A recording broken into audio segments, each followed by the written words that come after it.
Pictured above is John Rudd, an ex-prisoner who was interviewed by the Washington Post. He was denied his regular medication after verbally stating he planned to commit suicide and then attempting to commit suicide in his cell. Despite this, he was deemed not mentally ill enough to receive daily treatment and was accused of faking his mental status. He has since been released and diagnosed with schizophrenia and PTSD, meeting multiple times a week with a counselor and taking several medications, something he was denied while in prison. According to the Washington Post, 50% of all U.S. inmates have a mental health condition. In state prisons, only 34% are treated, and in local jails, the number is even lower at 18%. Inmates who have a mental illness face late diagnosis, abusive care, and possible violence from other inmates. Denying inmates mental health care creates bigger problems down the line, including declining mental health and extended sentences. This epidemic continues to go unsolved. Although there are many established mental health facilities in the United States, a majority of the mentally ill end up in prison facing limited treatment. Citizens need to actively advocate for these prisoners' rights in order to make the jail system a safer place for the mentally ill. The most detrimental issue for prisoners with a mental illness is not being given the proper medication and psychiatric care. Based on a Vice interview from Denise Younger, who spent time in South Carolina's prison system, she lost her temper with another inmate and placed razor blades in her shoes. She was then put into solitary confinement for 180 days. Her diagnosis of manic depression and explosive disorder was delayed, and her condition worsened. Younger describes the pain she went through while in solitary confinement. Quote, "I was so mad in there.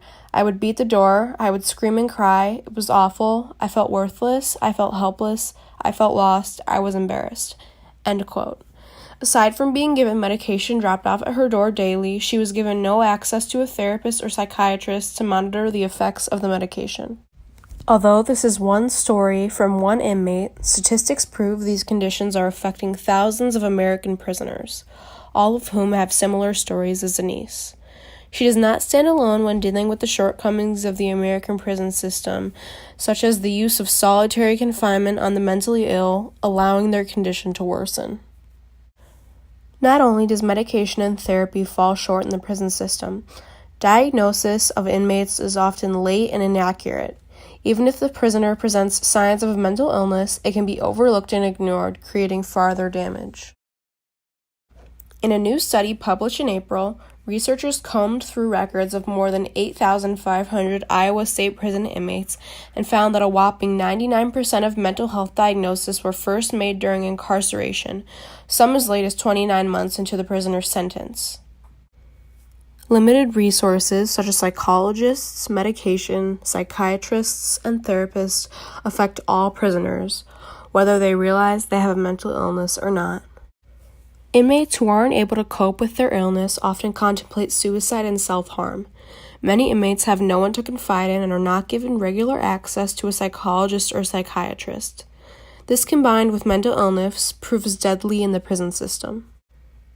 Based on a Washington Post interview with John Rudd, he's one of the many inmates who contemplated suicide while in prison.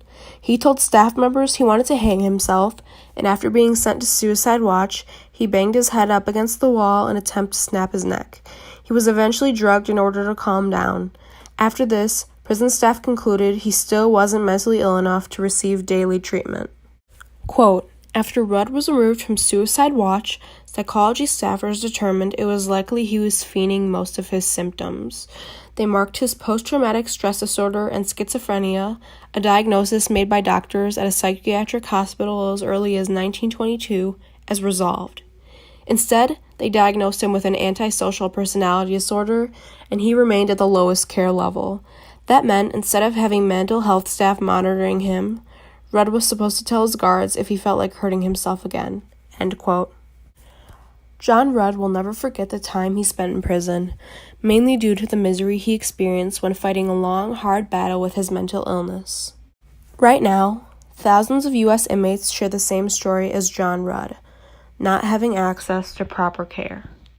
Despite this pressing issue that affects thousands of prisoners every day, the government has yet to take responsibility, and even more surprising, the prison staff seems to ignore this issue as well. The Washington Post states that many staff members accuse the prisoners of faking mental illness for self-gain. Some staff members are underqualified to be dealing with such issues, and others simply feel they don't have the time. Quote, determining an inmate's diagnosis is difficult. Prison staff say inmates frequently fake or exaggerate their problems to avoid being put in solitary confinement or to get valuable medication they can sell, trade, or abuse. But prisoner advocates and attorneys say that such skepticism leads staff members to write off legitimate mental health needs as false reports. End quote. However, according to the Washington Post, many staff members do not have the credentials to make these determinations, but due to lack of staff, they must do the job anyway. Lack of mental health professionals in these prisons affects both staff members and prison inmates. Quote, in 2016, the Bureau has instructed wardens to stop using psychologists for tasks not related to mental health, except in emergencies, but media reports illustrate how counselors and case managers are still being asked to do odd jobs, end quote. While a small portion of prisoners are able to get away with faking a mental illness, a significantly larger number of inmates face untreated mental health issues. Without the presence of staff members who can effectively do the job, inmates face a number of challenges that they most likely would not have or would be lessened if trained, qualified, effective staff were present. It is up to American citizens to challenge the government when fighting for the rights of these inmates. The problem lies in the hands of ineffective staff who are untrained to deal with mentally ill prisoners. All jail staffers need to be trained in order to properly treat the mentally ill prisoners. We must empathize with these prisoners and try to understand the struggles and hardships they deal with both in and out of prison. The jail system is not a safe or welcoming place for the mentally ill, and that needs to change.